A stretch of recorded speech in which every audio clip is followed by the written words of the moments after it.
G'day folks, Rod from My Water Filter here today, and what we're going to do is have a look at the two benchtop reverse osmosis systems, currently known as the RO4000s. Okay, now inside the box of these RO4000s, they're both exactly the same.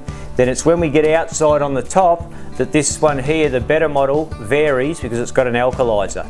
So on the inside of these models, you can see the video on the website if you want to have a good look at what's in them. But there's basically 4 cartridges inside this system here, okay? And it's no different to any other RO system. They're all the same, except that these are made with inline cartridges, so they're just a bit different to one of the other undersinks you might have seen before. So basically, with these RO systems, as you can see the diverter on the front, that diverter connects straight onto the kitchen sink tap. You turn the water on, the water falls into the sink like it always does. You've got the little lever on the side, you lift up the lever when you want to, the cold water will stop pouring into the sink and it will push the water through the pipe over into one of these RO4000s.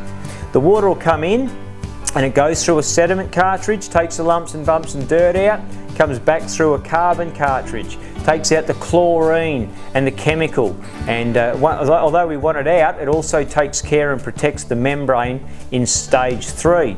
So sediment, carbon, membrane, same as any RO, and then the water's split as it goes through the RO system. These are they've got a good flow restrictor on them, and they also have a good flush valve. So if you ever get any muck in the pipe, you can hit that flush valve and shove the water through. They are very slow at creating water, reverse osmosis systems. So most under the sink systems will have a tank to store the water into as a backup, whereas these are for renters or people on the move, and they don't have a tank. So basically a bottle or a jug or all of the above, you just connect it up to the sink or you're cooking tea or whatever it might be, and you can just fill up those jugs, bottles, etc., store them on the bench, in the fridge, whatever it might be. These are great little systems too for putting in the laundry. You get a simple laundry connection, so we just cut the diverter off the end and we plug that pipe into the 3/4 inch washing machine adapter. So the washing machine pipe still runs like it always did. We just put a little tap off to the side, and then we can get the water through this water filter and operating in the laundry if that's what you'd like. Anyway, getting back to the filtration, once the water goes through the membrane, the water's split, litre down the drain, black pipe, 1 litre out of the blue pipe, which is your good pure water.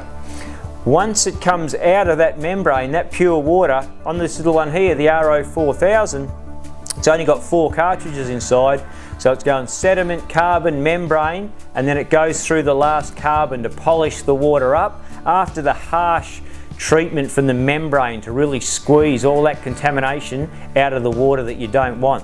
So it'll go through a carbon cartridge, it'll come out the other end. You can get a TDS, a total dissolved solid meter if you want. You can test it, it'll be quite low. The new carbon cartridge sometimes put a bit of TDS back in, but straight after the membrane it's going to be very low, 4, 8, something like that, very low. Okay, so won't be much left in the water after it goes through one of these. The problem with this one is when it does that filtration, especially through the membrane, stripping the contaminant, strips the mineral out at the same time, this water filter is going to create acidic water. So if you want to clean yourself out, you've been to the doctors and that was his advice, you may come for one of these and give yourself a good clean out.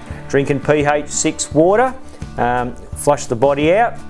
But what we prefer you to do, what we feel is healthier for you, what the famous stomach doctors recommend, people must be consuming alkaline water. Hence this one here. Both these are exactly the same, but this one's got the USA Omni Pure Alkalizer on the top. Tourmaline beads, and whatever else is in them, alkaline ceramic balls and mineralizing stones, etc. And as the water comes through, it's dissolving this mineral, picking it up in the water, elevating the pH again, and the water that flows out of this system is going to be more like 8.5 pH. Might even be 9 when it's new, depends on your water a little bit, temperature, etc. But it'll be high pH. Over the year, this alkalizer can slowly wear down, and the pH level may not be what it was at the start of the year, and I'd suggest it won't be. So the best way to check the life of an alkalizer is to grab a pH test kit, and every now and again you can just do a pH test on the water coming out of this system. When it gets lower than what you'd like it to be, you replace this membrane. While it's above 7, I'm happy you're drinking water with a pH above 7, so we're good to go. No need to replace, okay? So, same filters, RO4000, been around for years, create good quality water, very fine and sweet, but this is the one that I highly recommend. Some people will use this 6 here, might get a jug of water, fill it up with a lemon, tip in some rock salt, sit it on the bench overnight, make your own alkaline water, whatever it might be. But they're your two choices, 6 pH, around 8.5, and I hope that helps out a bit. Thank you very much.